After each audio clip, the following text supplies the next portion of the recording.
my drummer, man. So you were doing some comping with your left hand. I thought that sounded good. I think maybe one thing you can think about moving forward is deciding when you fill or when you don't fill. Because there were sometimes you did these fills, but I was kind of wondering. I would ask you the question in a moment. Why did you do that? Did you do it because you heard something in the band? Did you do it because you heard a soloist do something? And so those are things I want you to think about. Did you do it because you were bored? Maybe, probably not. But think about when you fill, because you had some nice fills, but they kind of felt maybe they shouldn't be in certain spots, you know. Other places you had these really nice fills leading into the next section. So maybe think about that. We won't practice that, but I just wanted to mention that to you. There. Can we take it right at the shout section? So this is an aggressive tune. Not as aggressive as the other tunes that you guys played as a band. And this is the opening tune. So it's going to be one of your most powerful statements as a band. So sound. The shout section on here is huge. I don't think you can overdo it. Are you our lead player? Yeah, so that lead part is tough. I know, I've played it before. I played it in high school, so it's tough, but give it all you got. You know, everyone needs to blow their horn to the back of the room, okay? Try to get me to say too much, okay? So let's try it. This is right. Let's try it back at, what, 33? Give you another shot at this. Getting into the shout, okay? And then we'll move on to the next two. 1, 2, 1, 2, 3,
think about what kind of fill you want to put in there. Now, it's okay. It's, you know, when you guys are rehearsing, it's okay to try different things. I've been working with a group, and I'm trying to tell them, rehearsal is the time to make mistakes and try new things. Because you don't want to be doing it in front of your audience, you know, when you're playing at a festival.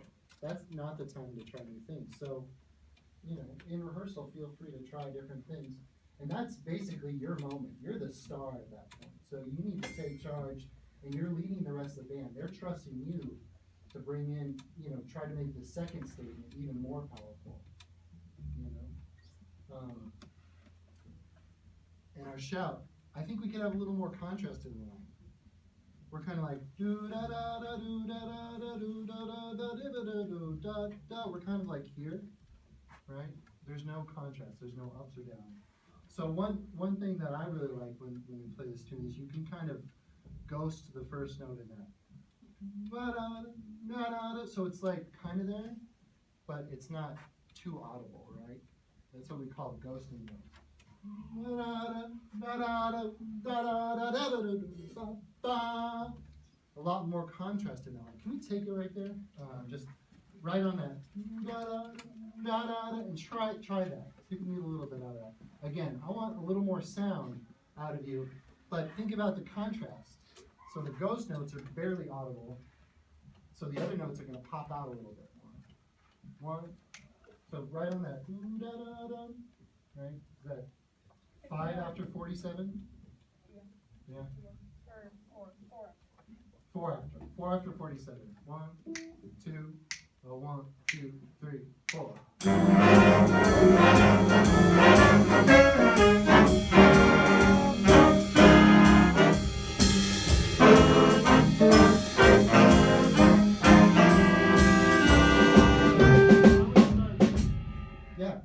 Right, sorry I cut you off, but you already taken it, nice. So that's where I think it should start, with that contrast of the line. And I think Ms. Smith can take it from there and working on taking the rest of that shout chorus and adding more contrast. It's more interesting, because you guys have the notes down, you have the rhythms down. Now we can start to kind of take things to the next level. I want to get to the next tune now, so we're going to move on. Let's go to Child is Born. So I've heard this tune quite a bit, and I don't think I've heard this arrangement of it, which was interesting to me. It's kind of like a waltz that goes into this Latin thing, right? Which is a challenge. One thing, so we have another drummer, cool. And what I would say is experiment with brushes on like the waltz and the slower tempo, and then maybe move the sticks on the Latin, because that would add a little more contrast, and you wouldn't stick out as much anymore. You feel like, have you done some brush work before? Yeah. You have, yeah. So maybe that could be something to work on, to contrast the tune a little bit. And this is just my preference, and there might be a different preference there. But I think that would be something of interest. So what's tricky about this is there's like style and tempo shifts, right? There's these retardandos we're slowing down, and your director did a really nice job of conducting you. But I don't think we were all tuned in to what she was doing, watching her, right? I think we were kind of a little too buried in our music. And that's tricky, because it's like, well, how am I supposed to read the music and watch my director at the same time, right? Kind of challenging, right? So what would be helpful is try to memorize maybe that one bar, or even just a couple beats where it's critical for you to be watching your director, and getting used to hearing each other do it together as well, because I think it threw me off a little bit going from the Latin part back into like the slower waltz feel. But I thought she did a stellar job conducting you there, and I think that would just take some practice in isolating that part by itself.